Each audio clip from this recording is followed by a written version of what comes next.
నాలాంటి వాడి జోలికి 40 ఏళ్ళు ఎవడు రాలా, వచ్చాడు చూపిస్తా.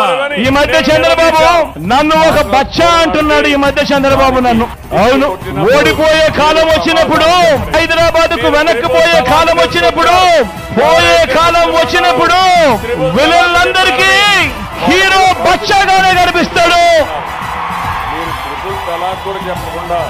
అయ్యా చంద్రబాబు, నువ్వు బచ్చా అంటున్న నేను ఇంటింటికి మంచి చేసి ఎన్నికల్లో ఒంటరిగా ధైర్యంగా నిలబడి ప్రజలను ఓటు అడుగుతా ఉన్నాడు. నువ్వు బచ్చా అంటున్నా నీ జగన్.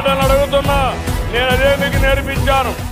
एन लोकेश के पिताजी वो बार बार मुझे ये याद दिलाते हैं कि वो मुझसे बहुत सीनियर है। I was CM in 1996. Narendra Modi became chief minister in 2002. आप सीनियर है दल बदलने में, आप सीनियर है नए नए दलों से गठबंधन करने में, आप सीनियर है अपने खुद के ससुर की पीठ में छुरा भोंकने में। अरे आप सीनियर है एक चुनाव के बाद दूसरे चुनाव में हारने में, आप सीनियर है आज जिसको गाली दे कल उसकी गोदी में बैठने में, आप सीनियर है आंध्र के सपनों को चूर चूर करने में। తెలుసు కదా మీకు, ఆయన పెళ్లి చేసుకున్నాడు.